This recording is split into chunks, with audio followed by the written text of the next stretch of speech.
How are we doing today, YouTube? Stevie here from the Volvo, the bunk of the Volvo. I'm gonna have to look over the top of your head there every so often.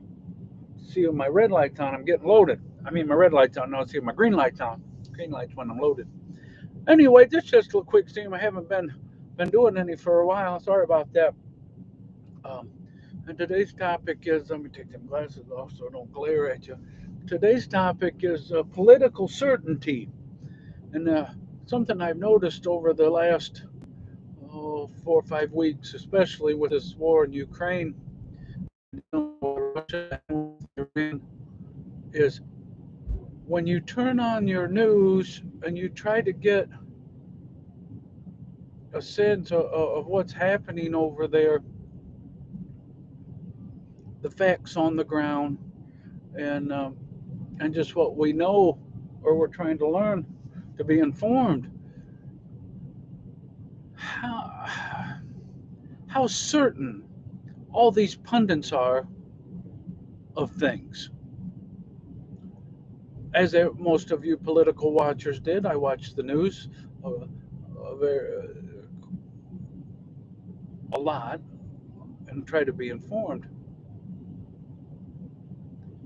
And I was watching the, 5 weeks, 6 weeks, 7 weeks ago, when all these folks, retired generals or former uh, administration officials, whether that's from the left or the right, it doesn't matter. They were all saying the same, singing off the same hymn sheet. Um, this would be a short 4, 5, 6 day deal, and Russia would pretty well walk right over Ukraine, and then that would be that. And then they would have negotiations to determine how how it all sorted out after that. It was just a matter of how much Russia wanted of Ukraine, and how wrong they were. They were about as wrong as you could be. But the worst thing about it was, then, as we moved along, they were just as certain of their next position without any acknowledgement that the last position was wrong. How many have come out and said, yeah, we were wrong about that? There's been a few. I've seen a few that, that have come out and said that, that things didn't go like they thought it was going to go. But they made it seem like it was Putin's fault that it didn't go like it was supposed to. Like he made them wrong. Not that they were just wrong on their own. I mean, granted, I think he probably thought he was going to be a lot shorter conflict than this as well. But um, the certainty of what they say, um, and no acknowledgement of being wrong. Yeah, we didn't get that right. And it really shines a light on how most of Washington and the New York press corps operates. They just go on there and say things that they think are true, and they believe to be true, with no analyzing it a year later or 6 months later or a week later when it's 100% not true. I mean, they were just flat wrong. Um, you see it a lot in financial shows.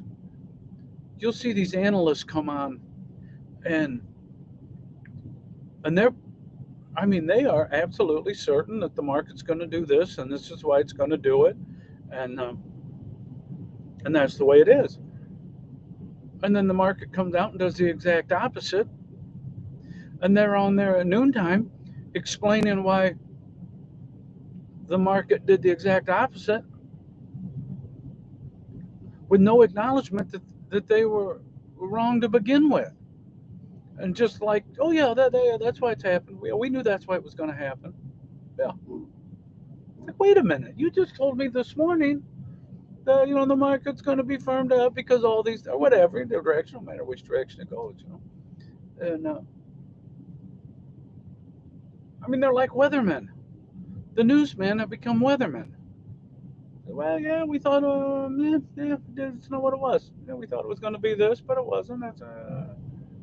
And they don't even say that. They just act like, yeah, we said that it was going to be this morning, and it turned out to be this afternoon. Yeah, so what? So what?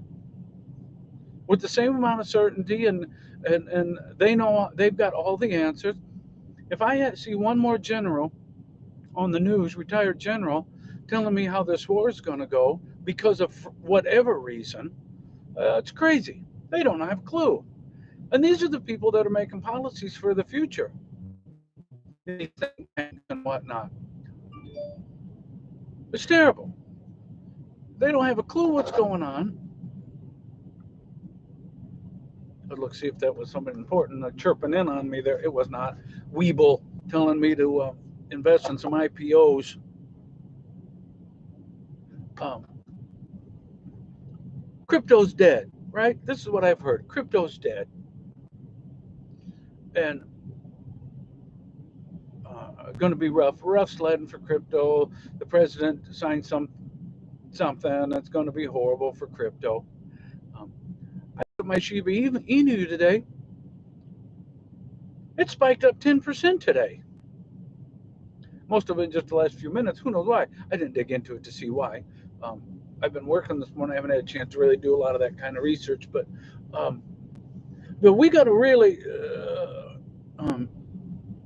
just them, they say that the cryptocurrency, not good, and then it goes up, and then it's just like, oh yeah, it went up, yeah, well, we knew it would the whole time, even though they told you this morning it wasn't going to. We have to really start doing our own research, finding better news sources, reference sources, people that do commentary, people that aren't on one side or the other. I like Fox News, and I like the Five. They had a news story that came out, oh, it's been a month ago now, probably. Maybe a little more than that, even. And it was about big meat. And the president was complaining that big meat is price colluding. Well, those folks on the Five went to their normal corners and said, the president's crazy. There's such a thing as big meat. He always wants to blame somebody else for his um, trouble, the inflation and stuff. He wants to blame it on somebody else, was their position. Well, I have to know a little bit about that subject. There is such a thing as big meat, and they do price collude. They price collude on what they purchase cattle for and meat, and they price collude on what they sell it for. That is a true and real thing.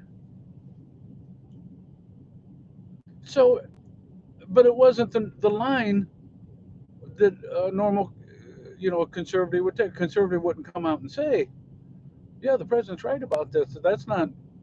There's a problem in the meat industry.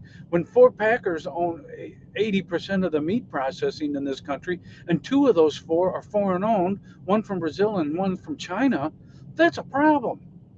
But did the folks on the Fox News show, did they do any research to get to the bottom of it, to say, you know what, the president is right about that?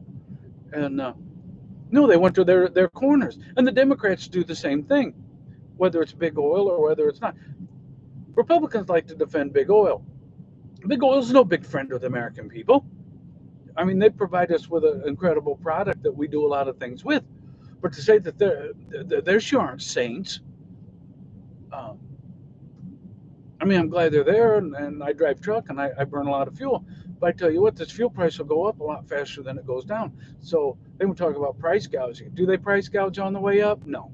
When it goes up, there's a reason for it to go up. They price gouge on the way down. It goes up fast, it goes down slow.